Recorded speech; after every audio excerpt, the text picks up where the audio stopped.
morning, everybody. Welcome to our Moving Markets podcast. It is Thursday, May the 22nd, 2025. U.S. stock market has been open for almost exactly a half an hour right now, and we are off to a good start today. I believe largely on the passage of the big beautiful bill, the one big beautiful bill. That's kind of dominating headlines this morning, although there are some other things going on. This looked just a couple of days ago like it was in jeopardy. It looked like it was going to possibly not make it through this week, but the Republican Party worked on it for a couple of days in a row, and I think at times deep into the night. And very early in the morning, and they got it through. I know there are people, I'm talking specifically on the Republican side of the aisle, there are people who are very disappointed that they didn't get every single thing they wanted. There are people that are a little more realistic and realize they got enough of what they wanted, that they can live with some of the things that they didn't want, either things that didn't happen or things that did happen that got in there. And this is big because this most analysts, not all, but most analysts believe this is the key to spurring on a very strong second half of the year in the economy.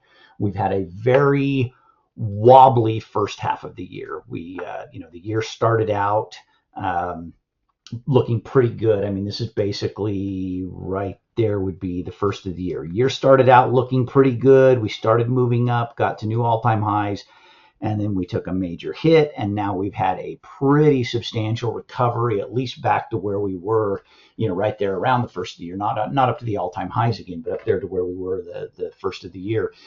And this is probably going to save us from crossing back over. Maybe we get a technical crossover, maybe we don't, but this level of support, which I think just as a visual level of support, I'm looking at purely as a visual on this chart. This level of support looks a little bit stronger now. And remember, it's only a couple of days that things sold off. Yesterday got a little bit ugly at the end of the day, and the sell-off really accelerated in a dramatic way. A lot of that was on the news about United Healthcare and some shady things that they were doing, and they're a huge Dow component. So it really brought everything down. But like I said, things coming back up today. Not a massive day. The Nasdaq's having a great day. Nasdaq up 0.75%. The Dow, as of right now, this shows almost 42 points to the upside. I'm showing on my TV screen in front of me, a live view is showing about 35 points to the upside. Dow has been in negative territory off and on a little bit this morning already, just in this first 30 minutes that the market is open. But it's picked up some steam and at least for now, trading in the positive. So we got to focus. I want to talk real quickly just about the report this morning. Jobless claims came in this morning, not too far off. The consensus was 230,000 new jobless claims. The actual was 227. So a little bit better than what was expected. Still kind of a high number. You'd like to see that number be down at 100 or even less than 100. That would be a fantastic number. So this is definitely a little bit on the high side, but it came in pretty much in line. So it's really, I don't think that report is having much effect on what's going on this morning. Like I said, I do think the move today is a function primarily of what's going on with this big bill. It's a massive bill. It's got a lot in it.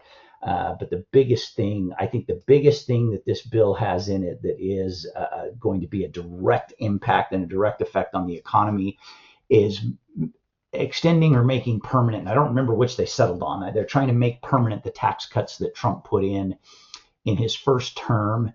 And if they're successful in doing that, Okay, now I just realized this screen going blank has nothing to do with me. I just saw that happen. This was a problem yesterday. I just saw that happen on its own. I didn't click anything, so that's interesting. I'll keep a closer eye on this and try and make sure that doesn't happen again. But anyways, the move, uh, the the biggest impact of this bill is those tax cuts, keeping them in place, keeping them where they're at.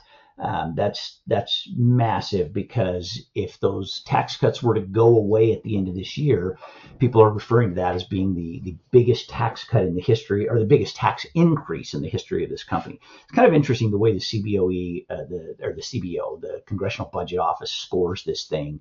Um, if a tax cut expires, they consider that a tax increase. But if you simply keep an existing tax cut in place, they consider that a massive hit to the budget. They consider that it's like they're trying to play both sides, and it's really bizarre. And a lot of people believe that the CBO's way of scoring this is outdated and should be done away with, or changed dramatically.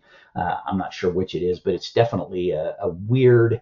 The way they score it is very bizarre, because like I said, they try and play both sides with it. But that's what's going on this morning.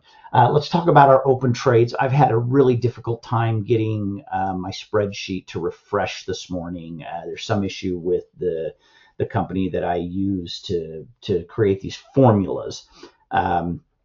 It's simply not it's not refreshing correctly. So, but I can give you an update. Our CRWV trade, we were successful in rolling out the short option on it. I sent this yesterday. We closed the 620 90 strike short call. We opened an August 15th 100 strike short call. It did cost us a little bit to do that. We weren't able to do that for a credit, but the cost was, I think, around 50 cents to $1, depending on what you got. And now we've got a $10 spread between our long call and our short call.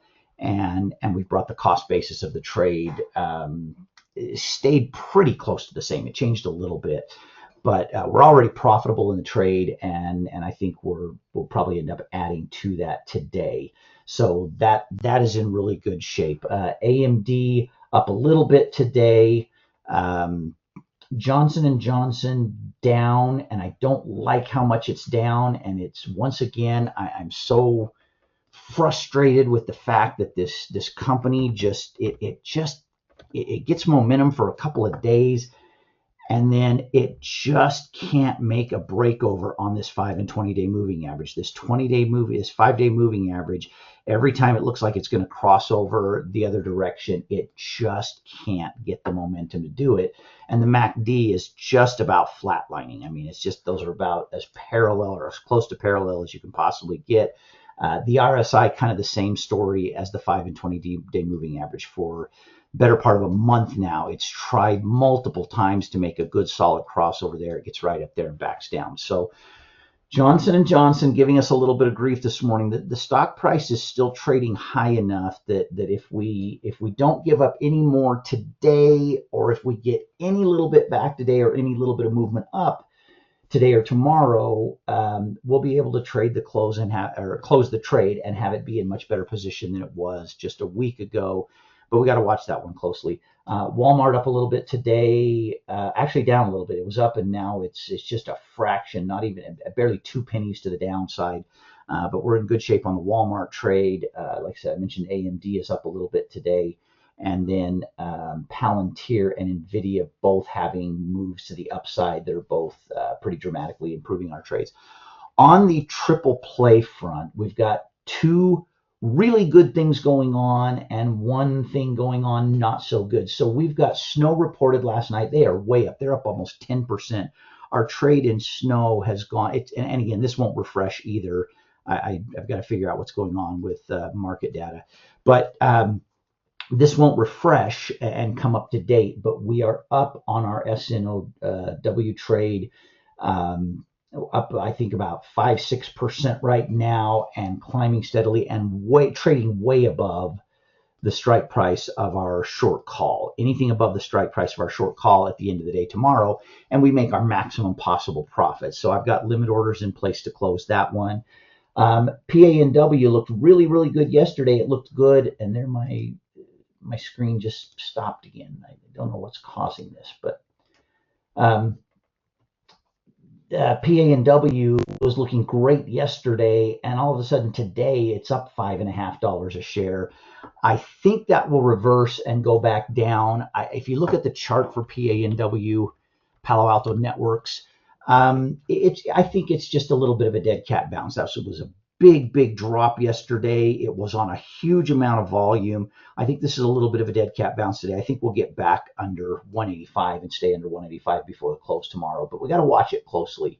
If the trade were to finish, if the stock were to finish tomorrow right about where it's setting today, right now at this point in time, we would lose, but it would be a very small loss on this company. I think they'll come back down a little bit before the day is over and maybe slip back down even more tomorrow. Home Depot looking fantastic. We got a big move down on Home Depot, and that move is being accelerated today. So our Home Depot trade is right now profitable and tracking towards even more profit. Again, I can't get this. This is wrong. These numbers on here are not accurate, and I can't get these things to refresh. I'll get it later in the day so that I can give a better update. But CRWV looking great. AMD up a little bit. Johnson & Johnson now is not down nearly as much as it was just a few minutes ago, so it's back close to the 52.50 mark that we need at Home Depot, looking good. Only thing I'm a little bit concerned about, like I said, is Palo Alto Network, and it's not in horrible shape, but we'll watch it closely, adjust it tonight for tomorrow morning's open if we need to. Everything else looking great. I hope the markets maintain what they've got going on today, stay, move stronger to the upside. Everything's about where it was when we started the presentation, so no major change there. I'm going to wrap up right there. Everybody have a great day. We'll be back on live about 30 minutes after the market opens tomorrow.